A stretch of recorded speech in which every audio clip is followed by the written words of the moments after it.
Sa ngala ng Ama at ng Anak at ng Espiritu Santo. Amen. Isang panalangin upang maging isang daluyan ng awa. Ama sa langit, salamat sa iyo na sa pamamagitan ng iyong banal na Espiritu, ipinagkaloob mo sa bawat isa sa iyong mga anak ang iba't ibang espiritual na kaloob. At sa pamamagitan ng iyong biyaya, ang aming mga kaloob ay gagamitin para sa panghihikayat at pagpapatibay ng buong katawan ni Kristo. Salamat, Panginoon, sa paraang ipinagkaloob mo sa bawat isa sa atin sa napaka-espesyal at mahalagang paraan.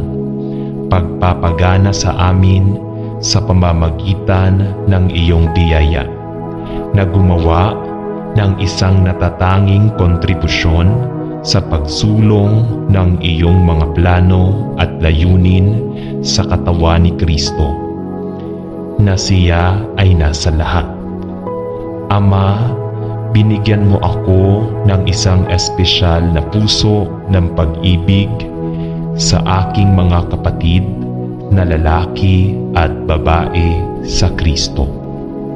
At bagaman hindi ako likas na matalino na magturo o magsagawa ng ilan sa mga mas lantad na kaloob ng Espiritu, o nagtataka ako kung pinauunlad mo sa akin ang mahalagang kaloob ng panghihikayat, awa at pagmamahal sa aking mga kapatid kay Kristo.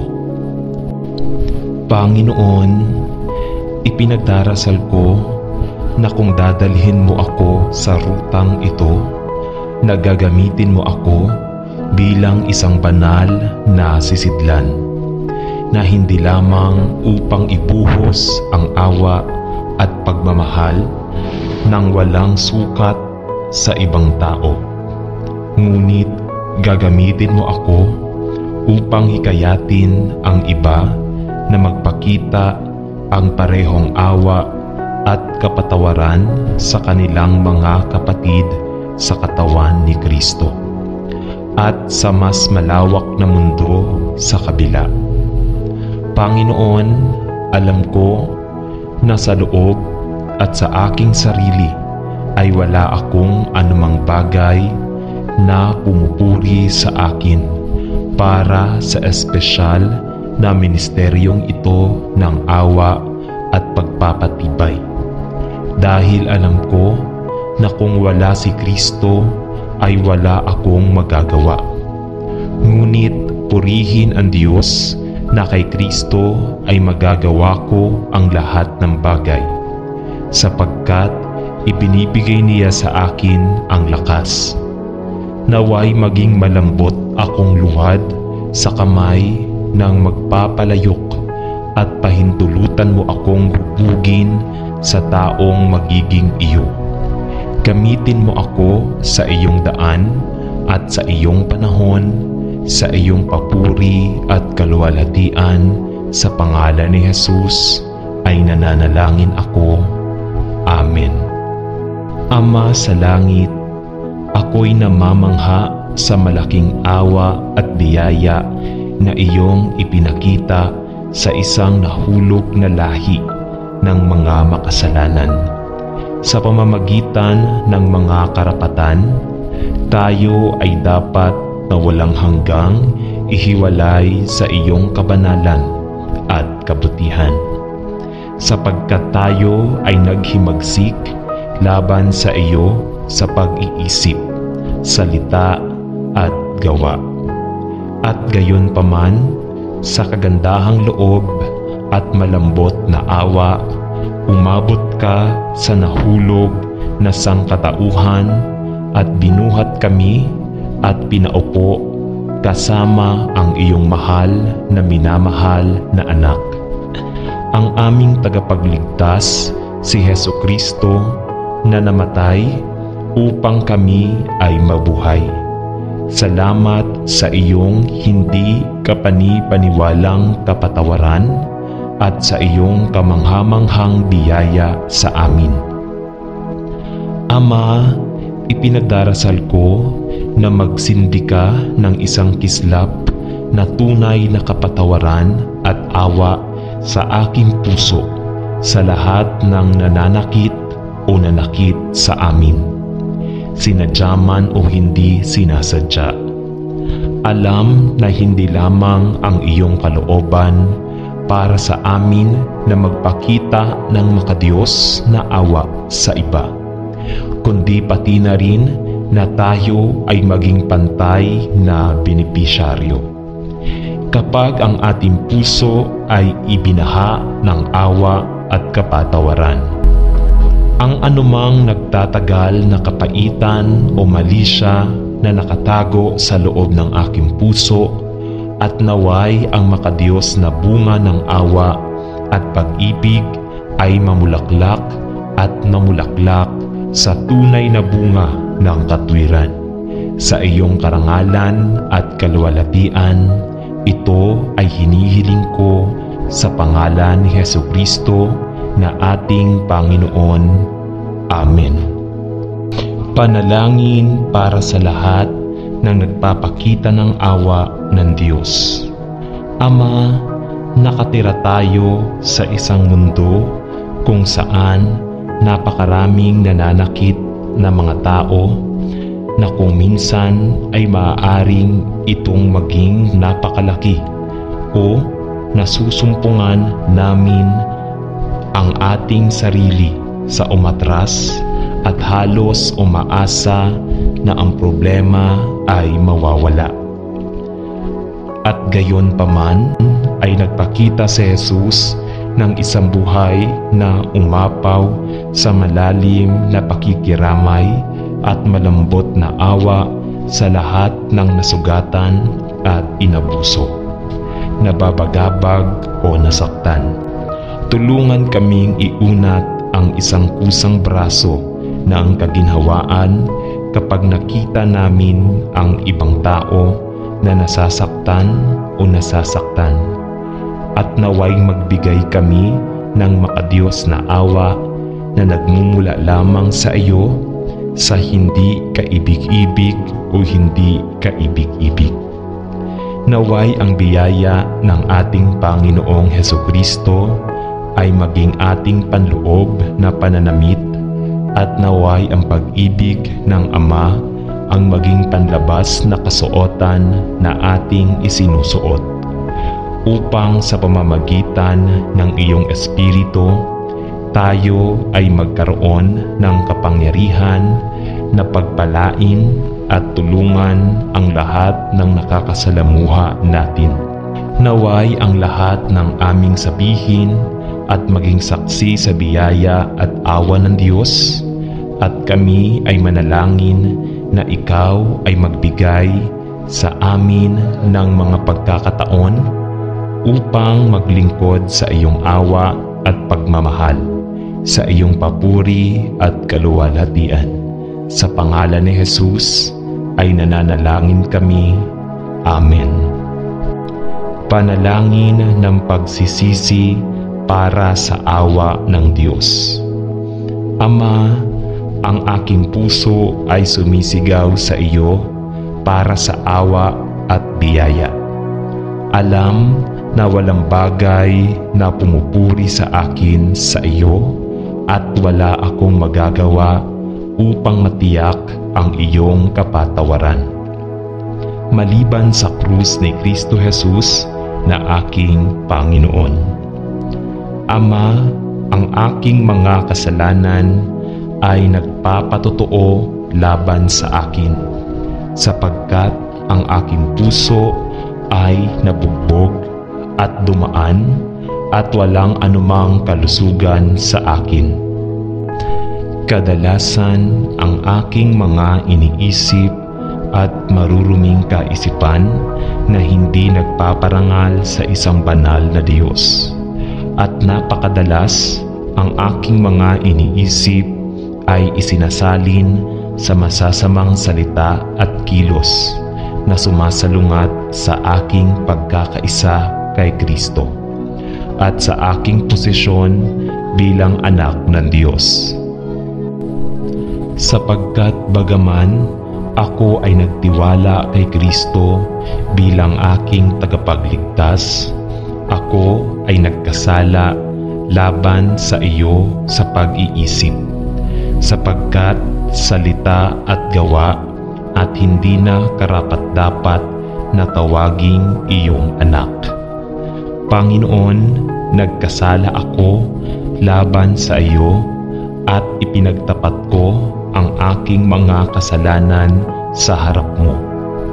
Ang hangarin ng aking puso ay tumalikod kaagad sa lahat ng aking kasalanan at bumalik sa iyo. Bumalik sa aking unang pag-ibig, aking Panginoong Hesukristo. Salamat na ang iyong awa sa akin ay hindi kailanman nabigo.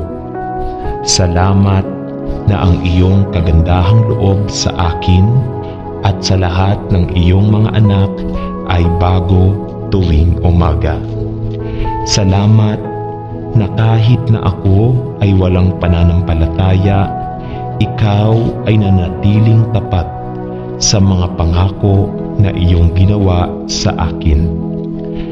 Na ang sinumang naniniwala kay Jesus ay hindi mamamatay, kundi magkakaroon ng walang hanggang buhay.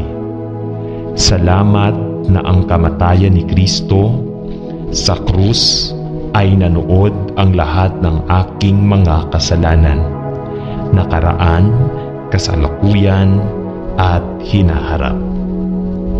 Panginoon, mula sa araw na ito, tulungan mo akong matutong kunin ang bawat pag-iisip na bihag at ibigay ito sa iyo. At hugasan mo ang aking puso na malinis at dalisay upang ako'y mabuhay at magtrabaho sa iyong karangalan at kaluwalhatian. Sa mahalagang pangalan ni Jesus, ako'y nananalangin. Amen. Panalangin ng salamat sa awa ng Diyos. Mahal na Ama Diyos, pinupuri ko at pinasasalamatan kita sa iyong kagandahang loob at dakilang awa na bago tuwing umaga, at nananatiling matatag at sigurado sa buong araw upang palakasin at hawakan. Salamat sa kaluwalhatian ng krus. Alam kong ako ay isang hiwalay sa iyong puso ng pag-ibig at isang itinapon mula sa kaharian ng langit. Hindi mailalarawan ng mga salita ang pagkamangha na ipinakita mo ang iyong bugtong na anak upang pumarito sa lupa bilang isang tao, upang mamuhay ng pagtanggi at kalungkutan, at magdusa at mamatay para sa akin sa krus ng Kalbaryo, upang ako ay mapatawad sa lahat ang aking mga kasalanan at mamuhay kasama mo ng walang hanggan sa langit. Salamat, Ama, na bagaman ako'y hindi karapat-dapat na lumapit sa iyo ng maluwalhating luklukan at inalipin sa kaharian ng kadiliman.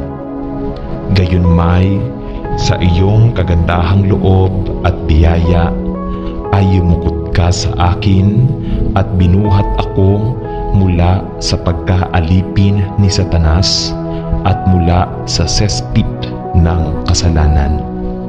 At pinaupo ako na kasama ni Kristo sa mga makalangit na dako. At pinaulanan mo ako ng iyong di nararapat na biyaya at pabor. Salamat sa iyo na ako ngayon ay isa sa iyong mga anak na dinubos. Sa pangalan ni Jesus ay nananalangin ako. Amen. Panalangin para sa pananampalataya sa ministeryo. Mapagmahal na Panginoon, ninanais namin sa ministeryong ito na itaas ang magandang pangalan ng Panginoong Jesus at luwalhatiin ang aming Ama sa langit. Pagpalain ang aming ministeryo na aming ipinagdarasal at naway pangunahan at gabayan ng iyong banal na Espiritu ang lahat ng aming sinasabi at ginagawa. Naway tayo ay higit na mapalitan sa larawan ni Jesus habang sinisikap nating sundin ang kanyang utos na magmahal gaya ng pagmamahal niya sa atin. Protektahan mo kami, Panginoon, mula sa mga panlilinlang ng kaaway na maghahangad na sirain ang mabuting gawa na iyong ginagawa.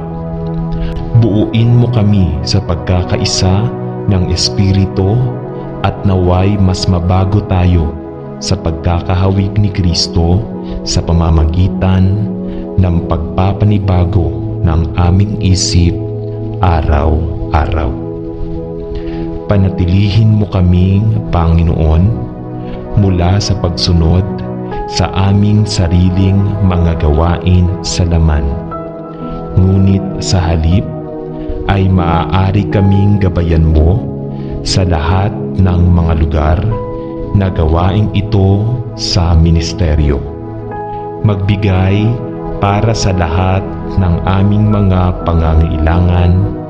Alam na ikaw ay isa na nangako na ibibigay ang lahat ng aming mga pangangailangan ayon sa iyong kayamanan at kaluwalhatian.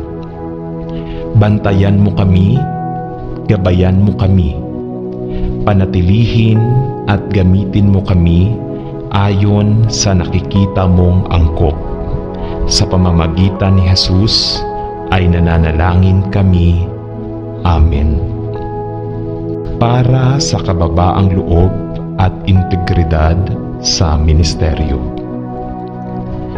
Mapagmahal na Panginoon at Hari sa langit, salamat sa gawain sa paglilingkod sa iba, na sa iyong kabaitan inilagay mo ako. Ama, maraming hamon at maraming tukso sa ministeryo kung saan nakita mong angkop na ilagay ako. At ipinagdarasal ko na sa lahat ng bagay ay bibigyan mo ako ng karunungan, pag-unawa, integridad at kababaang loob na nagmula lamang sa iyo. Panatilihin ako mula sa pagiging naiimpluwensyahan ng mga nakakabigay puri na mga wika ng mga kalalakihan at kababaihan. At panatilihin akong laging maalalahanin na hindi ito ang aking eksklusibong ministeryo, ngunit ang lugar lamang na nakita mo na angkop na ilagay ako sa tamang panahon. Tulungan mo akong gamitin ang aking oras ng matalino at maging masinop sa paraan ng paggastos ko ng mga mapagkukunan ng ministeryo. Panatilihin mo ako sa daan ng katwiran, alang-alang sa kanyang mga pangalan. Isinasamo ko ito sa pangalan ni Jesus. Amen. Makadiyos na paghahanda para sa pamumuno sa ministeryo.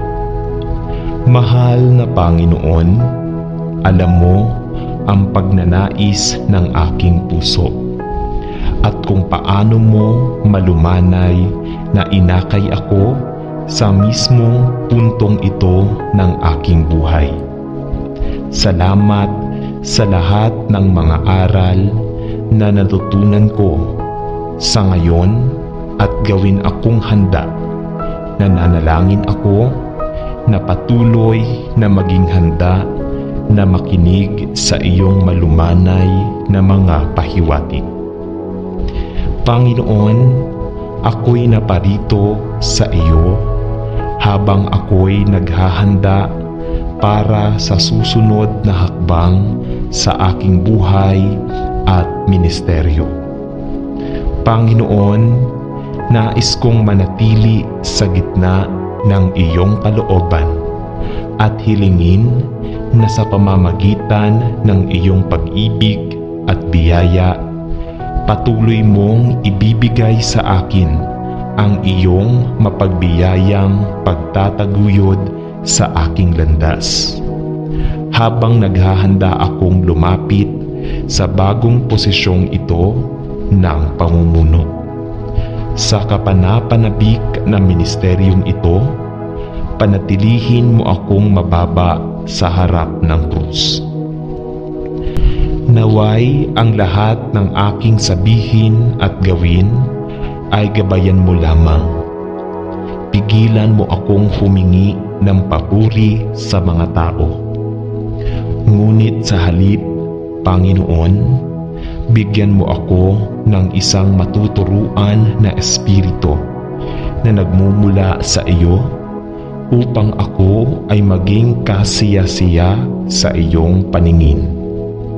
Pagkalooban mo ako ng karunungan at bigyan mo ako ng espiritu ng lingkod ni Kristo upang ako'y mamahala sa pamamagitan ng halimbawa.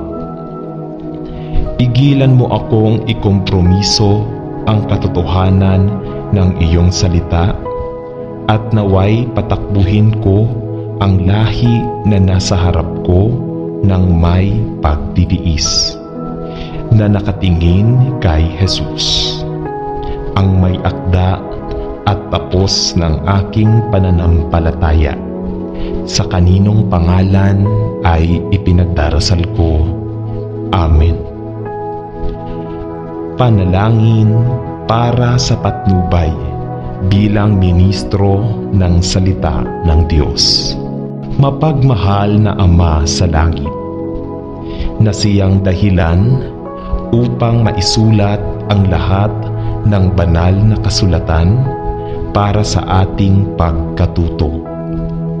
Buksan ang ating mga puso at isipan na aking ipinagdarasal upang tayo ay handang makinig at maunawaan ang lahat ng itinuturo sa atin ng iyong banal na Espiritu ngayon. Naway basahin natin, markahan, alamin at i-digest sa loob ang lahat ng iyong pinatutunayan ay ibigay sa amin sa iyong salita. Tulungan mo kami hindi lamang maging mga tagapakinig ng iyong salita, kundi yaong mga kumukuha at naglalapat ng lahat ng aming natutunan mula sa iyo, sa aming buhay, sa iyong papuri at kaluwalhatian. Gabayan mo ako, nananalangin ako, habang sinisikap kong pangasiwaan ang katotohanan ng iyong salita. Bigyan mo kami ng lahat ng mga tainga na handang makinig at mga pusong handang matuto. At naway, lahat tayo ay pakainin mula sa buhay na tinapay, na siya mismo ay bumaba mula sa langit upang maging ating tagapagligtas at Panginoon. Hinihiling ko ito sa pangalan ng ating mahalagang tagapagligtas, si Hesukristo na ating Panginoon. Amen. Nagabayan ni Kristo ang ating ministeryo. Mapagmahal na Panginoon, nagpapasalamat kami sa iyo na nakita mong angkop na ilagay kami sa maliit na sulok ng iyong malawak na mundo upang maging mga ministro sa iyo at sa mga pinili mong ilagay sa aming landas. Naway maging tapat kaming mga lingkod habang ibinabahagi namin ang mabuting balita, Ebanghelyo ni Kristo, at saksi sa kamanghamanghang biyaya kung saan tayong lahat ay naligtas. Salamat para sa mga binhi ng Ebanghelyo ng biyaya at tahimik na lumalago sa paglipas ng mga siglo. Salamat na tayo ay dinala sa dakilang pamilya ng Diyos at naging bahagi ng lumalagong katawan ni Kristo na pinaghihiwalay sa Ebanghelyo sa pamamagitan ng pananampalataya sa Kanya. Salamat para sa mabuting gawain ng biyaya na iyong sinimulan sa aming buhay at sa lahat ng mga tinawag namin upang maglingkod. Naway manatiling mapagpakumbaba kami sa harap mo at pigilan kami sa isang saloobin na may kahalagahan sa sarili, ngunit sa halip ay panatilihin natin ang ating mga mata na nakatutok kay Jesus, ang may akda at tagapagtapos ng ating pananampalataya at ministeryo. Panginoon, ipinagdarasal namin na ang Panginoong Jesus ay magalak sa lahat ng aming ginagawa at naway magpasakop kami sa pangunguna ng banal na Espiritu sa lahat ng aming ginagawa. Buksan ang mga pintuan ng ministeryo ayon sa iyong nakikitang angkop upang kami ay makapagbuhos sa ibang bansa ng higit pa sa iyong pagliligtas at pagpapabanal ng biyaya sa mga nangangailangan. Naway patuloy tayong lumago sa biyaya at karunungan at sa kaalaman ng ating Panginoong Hesukristo. At naway sabihin nating lahat at ituro ang iba kay Jesus, upang ang kanyang pangalan ay luwalhatiin sa lahat ng ating sinasabi at ginagawa. Tinatanong natin ito sa pangalan ni Jesus. Amen. Mahal na Panginoon, nabubuhay tayo sa isang mundo kung saan ang katapatan at integridad ay lubhang kulang. Ngunit gusto kong maging matalinong tagapangasiwa ng lahat ng mayroon ako. Tapat sa lahat ng aking pakikitungo sa mga nakakausap ko at ibigay ang aking makakaya sa aking amo pagdating sa usapin ng pera. Panatilihin mo ako, Panginoon, mula sa pagkakaroon ng isang mahigpit na saloobin, ngunit sa halip ay maaari akong bumuo ng isang pagkabukas palad na sinamahan ng karunungan na nagmumula lamang sa iyo.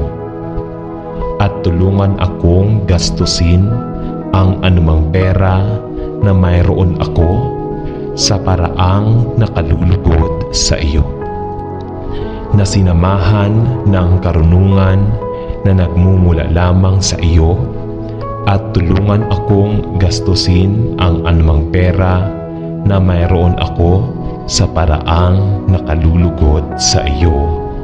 Amen. Panalangin para sa tulong sa mga panahon ng paghihirap sa pinansyal. Mahal na Ama sa langit, nabubuhay tayo sa mga nakakabagabag na panahon at ang mga bagay ay lalong nagiging mahirap para sa akin at sa aking pamilya sa pananalapi. Panginoon, kung minsan kapag iniisip ko ang hinaharap, ako ay puno ng takot at kung ano ang nangyayari sa mundo ngayon.